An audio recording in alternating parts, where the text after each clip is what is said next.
Hello again, and welcome to Winning with the Wrangler at Dick Powell's Leadership Corner, brought to you by Earth, Wind, Fire, Water Training and Development, where our passion is building leaders of today and tomorrow. Leaders, we gather information from many different places and many different people. So if you hear yourself in a conversation today, please remember, it is not all about you. Today we have Miss Robin with us. Miss Robin, how are we doing? I'm terrific. Today we're going to be talking about support. And this isn't support socks. This is how we should support each other. I was thinking support hose, but okay. Well, I didn't know how to say that without, being rude. So I didn't. Look, here's a question right off the bat. Are you supporting your BOFF, B-O-F-F, business, organization, your friends, your family, your partner? Now, this is a big question because supporting them doesn't mean just bringing in the money, okay? It's a lot more than that. Yes. What do you think? I think support takes on a lot of different aspects depending on what's going on in your life. Okay. I was thinking simple things like we just finished a big project here. Right. Kind of took some extra time and effort, a lot of thought. It also lasted about 3.5 months, as I was thinking today. A long time. Yeah, it was a long time. And it wasn't 100% then, but the past, it was 4 days of pretty much intense things. So what does that mean? It means Dick has to do some more stuff around the house. Like maybe he has to make lunches or dinners and stuff like that, because I like to eat no matter what's going on. But just being supportive of what I'm doing and being a good sounding board and give me some really good ideas too. I gotta say, I got good ideas. But I think we don't always notice when we're being supported and we don't always do all the support we can do for other people that are in our life. We get busy. And sometimes that's a good excuse, and most time it's not. Well, let me give you another question. Okay. Do you attend opportunities that are important to them, these people? I think we do a pretty good job of that. I'm just thinking this opportunity that we had this weekend. The other people that are involved in the organization did a crap job of supporting it and showing up and attending. This is very important. Is that where this started? Okay. This okay. This started. This is current. This is current. This is current. Okay. The next question is, do you know what is important to them? This is really important. Because if you're in an organization, and you have not understood what's important for the organization, to support the organization and the people who are doing the work, there's a problem. Right. But when we ask that question, I got a lot of blank answers today when I was asking it. That's why I was brought it up. Okay. So this has been out to the. Yeah, I put this one out this morning. Okay. The wisdom of the crowd thing. Okay. So these questions really arose when looking at organizations, companies, churches, friends, families, and partners. It is not delegated to just one place. What brought it up was an organization situation. But when I started really looking at it, I really realized that sometimes all of us get in a situation where we don't support our partner, we don't support our family, we don't support our company, we don't support our organization. And the reason why is really because we're not all in. We're going to talk about interested. We're going to talk about that. So if your BOFF and your business, okay, if it's a business opportunity, you probably ought to show up to maintain your job security. As an organization, you have options, but you should support. Choices. You have choices, okay, but you should support it as you are able, as often as you are able.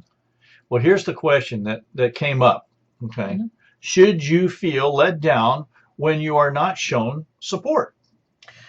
Should you feel angry? One of the ladies said, "I feel angry." I said, "Well, is that an anger? Is that just you're disappointed, whatever?" And she said it was more that she was disappointed that the people knew about the activity, knew about what was happening long in advance. They didn't put it on their calendar. It wasn't important to them. Right, and I guess. I wondered when other things, activities, and events happen at this organization, and we show up because it's there, and you show up to support it. Isn't that what you do? Why other people don't feel that way about other events. It's not like it wasn't well promoted or anything else. It was. So what was the holdup? Well, we're not sure. I got busy. We heard a lot of excuses. Oh, Jim, sorry, I was busy. I didn't feel good. Everybody we ran into, there was an excuse of why they didn't show up. I was thinking, I heard a lot of things about, there was also a funeral at the same time, which funerals are usually required attendance. This was someone who was not real active in this organization. And I'm thinking the funeral wasn't even, I mean, it was at the cemetery. I didn't even get any of those. I wondered how many people actually went to the funeral. What I thought was funny is before I could even ask him, Laura, say, hey, we missed you. They came up with an excuse before I even said anything to them. It was actually like some people felt the need to excuse themselves that don't even necessarily talk to us all the time. You know, they're not our inner group. So I don't know what we could have done different. But I'm always amazed at the number of people who join an organization. Oh, and never show up for anything. And are not involved in any way. Mm-hmm. They do not take the time to build relationships or get to know one another. They're just simply there. And they're not even always there. They're only there sometimes. And I don't understand why you would join something if you weren't going to be somehow more involved. Well, and act like you cared. That's some of the solution questions or opportunities. Oh, I jumped ahead. Oh, no, you're doing good. So brilliant. You're doing good, because the thing is, before joining any organization, I've always asked these people, why did you join the organization? And you need to ask yourself that. Why do I want to belong to this organization? Well, I don't answer that question. Okay. When I join an organization, I feel like I'm going to get some activities from them, some things to do. I'm going to meet some new people. Okay. That kind of broadens my friendship base.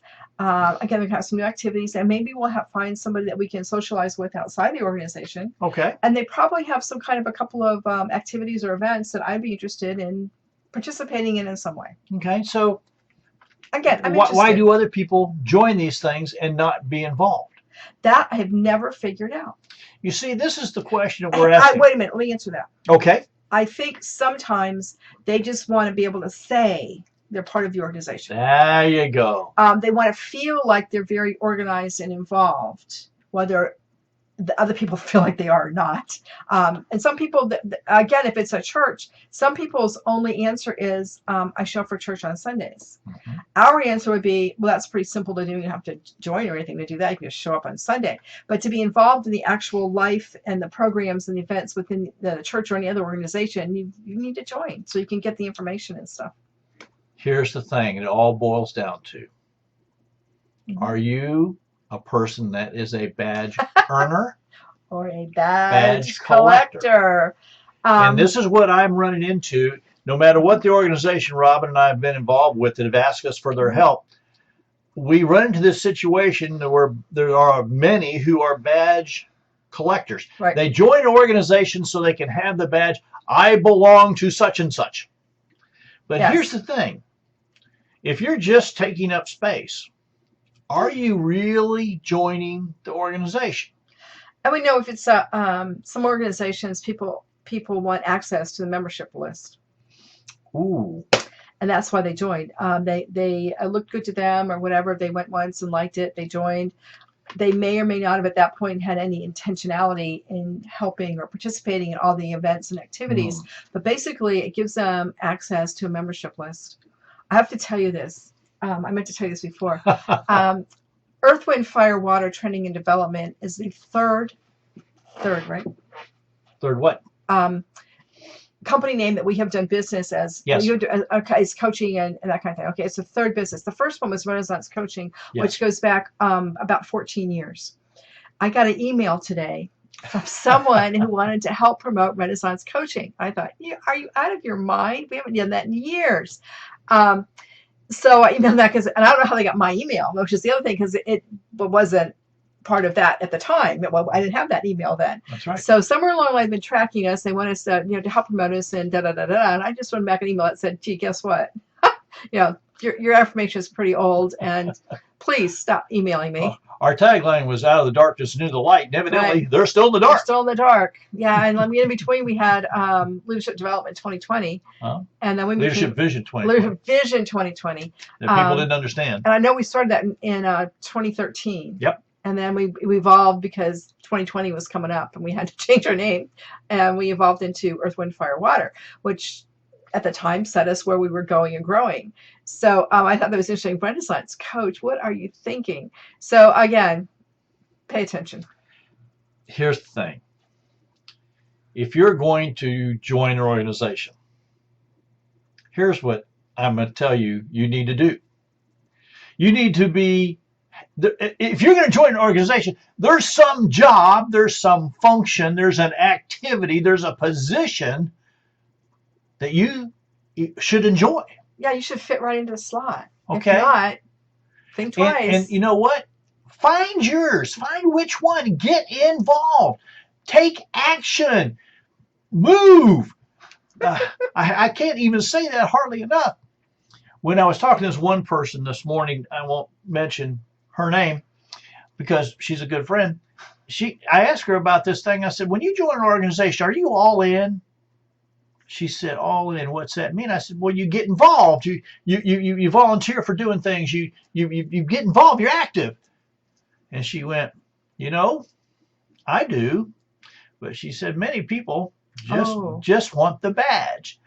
And I cracked up because I've taught this badge earner, badge collector for about 20 years. Yeah. And she said, I remembered what you said, but now she said, I'm really specific about organizations I join, because if everyone in the organization is not involved in something, I don't join. Oh. I thought that was a very we have to pay attention to that as we go forward, aren't we? She said, because when everyone is involved in somewhere in it, whether it's just coming to an activity or somewhere involved, then at least you know that everyone is a team. It's an organization. It's a church. It's whatever it is. Everyone wants to be there for a reason, not just to have the badge. And that is true in so many organizations. And so we talked about it, her and I. Wow. She's a licensed counselor, by the way. And a good friend. We talked about it a long time. And as we did, we really came to some conclusion that this is now your chosen organization. When you have chosen it, you're probably paying to belong. Mm-hmm. Okay, especially if it's nonprofit, you're paying to be there. You're paying something. Okay, and you wanted to be there for some reason. You need to ask yourself and answer that question.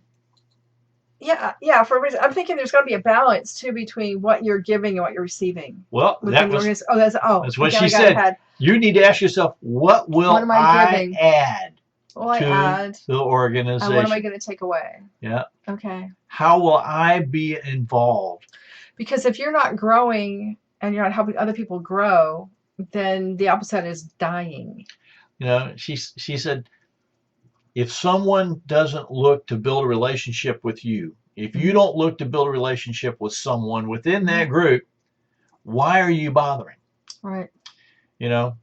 And we went on to talk about there are some things we belong to just for social activity. Otherwise, we'd be home watching Wheel of Fortune every night of the week. All right, but there are other times when you have to, even if you're joining for the activity, you need to be involved. Right. So find out. Because occasionally you might need to plan the activity. Well, find out the parts and pieces of the organization. What time do they meet? What's the cost of join? What kind of things they do? Will I fit in? Do I need to be there? One of the things I learned in especially business networking groups over the years was how many people have been there for how long, and how am I going to fit in with them personally? Do I have a personality that they're going to like? Do I like them? Do they like me? Are they friendly? Do they ignore me? I have lots of time I just feel totally invisible at different events and stuff. It's not a good feeling. And I wonder, we used to think there was a rule of thirds. Is that still prevalent? Where a third of the people stay forever and ever, a third come in and out, they're gone pretty quick, and a third are kind of 3, 4, 5 years, and then they're moving on because they've either outgrown you or you've outgrown them. and that's okay, because that keeps everything new and new and people to fresh. meet and fresh and new people to interact with and things like that. I don't have any problem with that. I just thought it was very interesting the questions she brought up, and the things to take in if you're going to join an organization, the things to ask yourself before actually joining. Why am I joining? Well, why'd I choose them? Can I commit? Because it's a commitment. Right. This is the part that really kind of stings most leadership organizations, is the commitment. We're going to have an activity. No one shows up. You're going to have an activity. Only 2 people volunteer or work their butts off to take and make it happen. There's a big activity of the whole congregation or whole thing, right, and no one from the congregation, only outside, show up. This tells you a whole lot of the situation. Right. If it's a business thing where you have a open event or something and your people don't show up, it's all people that don't belong. Or don't belong, but you're trying to recruit them as new members and things like that. There's reasons, but your core membership or half your members don't show up for it.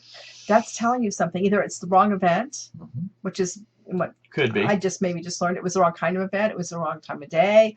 Who knows? But you need to actually check those things. What happened. It just occurred to me that when she really went through these questioning of how now that she has come to this point, this maturity situation, where she looks at organizations before joining them. Right. And I think as leaders of organizations, we need to maybe ask those questions of the people as they're joining. Why do you want to join? What's your long range goal? What's your objective here? And are you? Will you be active? Yeah. What's your intent? To put this on, something that you're part of this, so it goes out on social media or whatever the deal is. But also, I think one of the things we forget in organizations is you need an exit interview. When someone stops coming, a real neutral person can call on phone and say, "Gee, we've missed you. We haven't seen you for a couple of months. What's going on? Why did you leave? Right. What were you unhappy with? What were you happy with? What was the good things? What was the bad things?" And those are things that I haven't heard anybody doing lately. Those are really important. Because if you're going to make alterations and changes and improvements to what you're doing, those are the questions, and they need to be answered honestly. And the improvement side of it is going to be really, really exciting to organizations. This is what keeps your organization alive. Right. And if you have an organization of people who are just coming and sitting, and they're not active, they're not involved, that's a problem. Yeah. And so maybe we as the organization need to ask those questions. Will you be active? Will you be involved? And then hold them to it. Yeah. A lot of, I haven't heard this too much lately, but a lot of organizations just have attendance policies. So I know one I made has that in the bylaws, and we just actually read the bylaws and paid attention and said, "Oh my gosh, 2 unexcused absences from the 6 or 7 meetings we have a year. It's not that big of a commitment, and you're out the door." And we haven't been practicing that, and we should, because they probably have some if it's 7 people, they got some responsibilities, 7 meetings, whatever. They have some responsibilities. They're not being fulfilled. And that puts that responsibility back on someone else to catch up, and it's not right. This is just really starting to be a situation in all organizations that we're seeing, and paid organizations as well as nonprofits. But we're seeing it more and more in the nonprofits volunteer section than anywhere else. The thing of actually making a commitment to be there, to be part of the support, to be active, to really take action within it, and not just be someone that's on the roster so you can say, well, I'm a member of that. And that's really what we're talking about. And I'm kind of wondering what the future looks like for volunteerism. No, for organizational things, because it seems like the younger generation, I'm not going to give them a label because I don't like those. I don't really like the labels, but they're coming up, and what we're hearing and seeing is they're less inclined to join an organization or or whatever, because they probably see their parents burn out and wonder why they spend so much time there. But you know how that goes. But I'm wondering what the future looks like for so many different kinds of organizations. One of the things is the organizations that have action, the young people are into Action's it. the attraction. Okay. Okay. And I've said that for years. Action is the attraction. I don't think anyone, until they get to be a certain age, wants to go and sit and listen. No, you got to do that in school. That's I for mean, school. come So on. they want action. They want information. They want Mm-hmm. maybe some entertainment. I don't know. And a support group. Most They want of a them are support looking group. for some kind of support Someone group. to bounce ideas off of and chit chat with, and okay. And so, And maybe that's something that organizations. I know a lot of times we go to meetings and you're in there in time for the meeting, and afterwards everybody leaves, and there's no time to build relationships. there's no social time. There's no social time, and that's important. And We that need is social. that is super important. Building relationships in this situation, what we're talking about today, you cannot support the people or the organization if there's no relationship.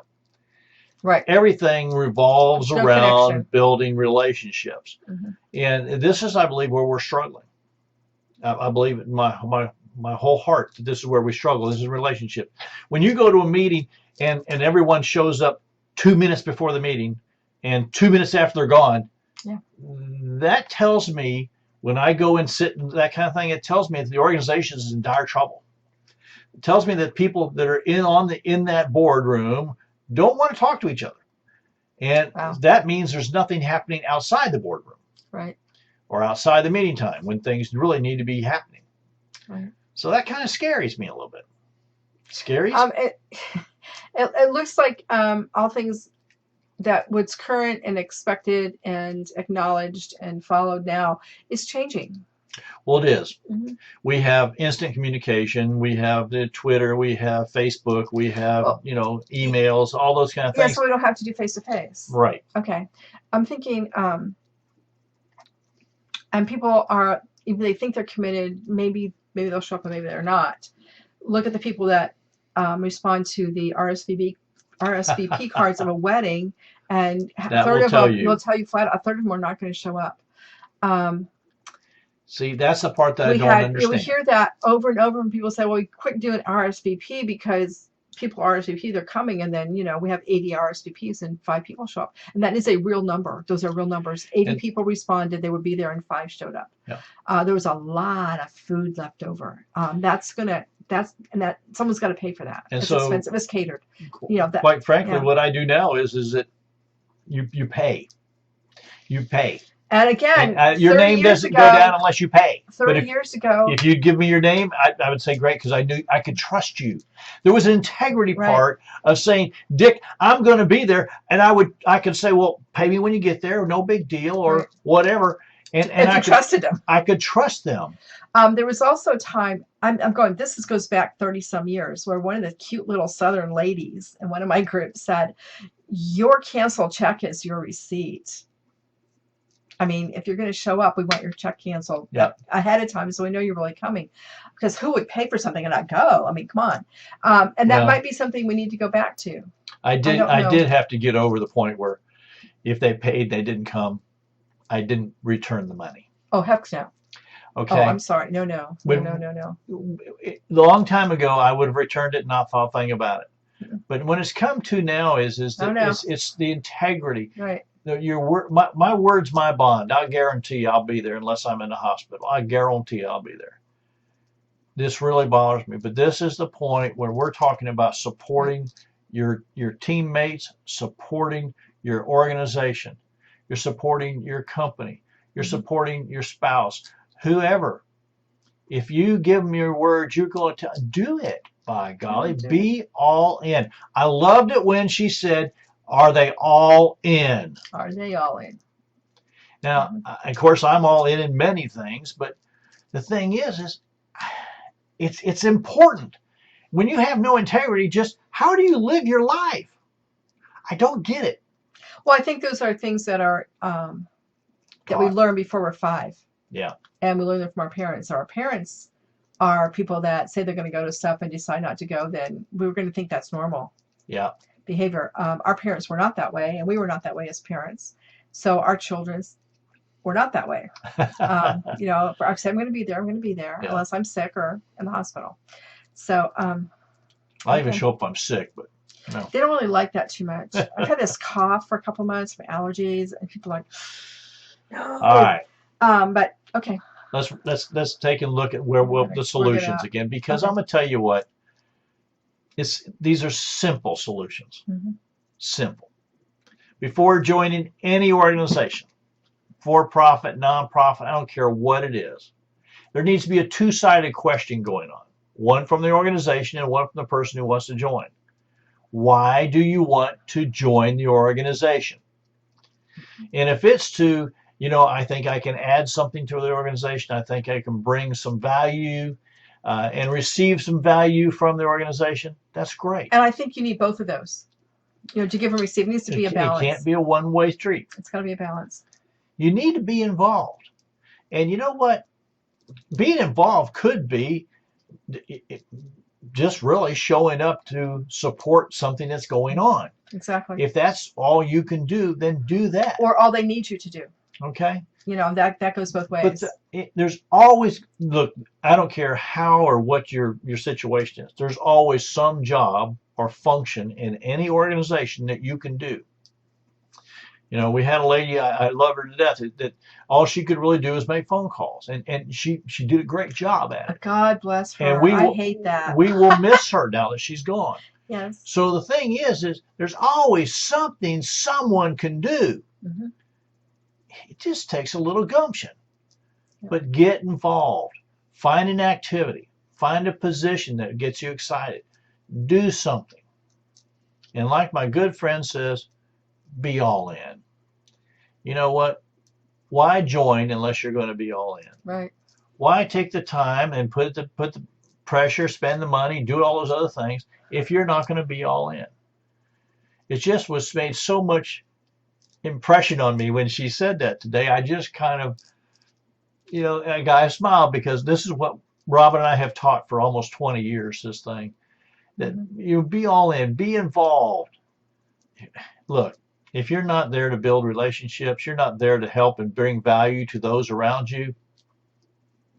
Why are you there? That's it. I have to tell you what she told me at the end of our conversation today. She said, if you feel that you cannot be involved or supportive, please don't join. I have to tell you, known this lady for a long time, and that's a new one for her to take and really put it in those kinds of words.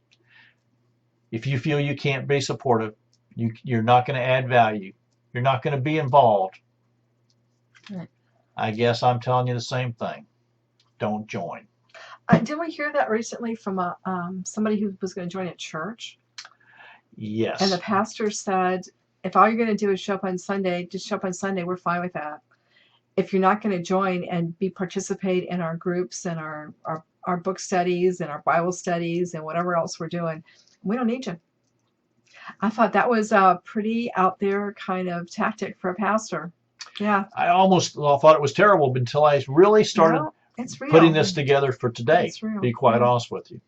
Yeah. Well, I see our time is running short. And, you know, this has been an interesting conversation of supporting yourself, supporting each other. And it really is so important that we support one another in organizations, in our families, everywhere it is. If we're not supporting one another, why are we there? And I just think that that's such a positive piece to always add that kind of value to one another. Yes. What do you think? I think we got it. I hope we got it. Did you get it? All right. On behalf of myself, Dick Powell, and Robin Powell, we want to say thank you for being a part of today's program. Our hope is that you've received a nugget of wisdom and guidance that will help you become a better leader. Now, if you have any questions or comments on today's program, please don't hesitate. Give us a phone call, 727-422-1833. Send me an email, dick@ewfw.org. Go to our website, spend some time, find out how we can really jump in and help you.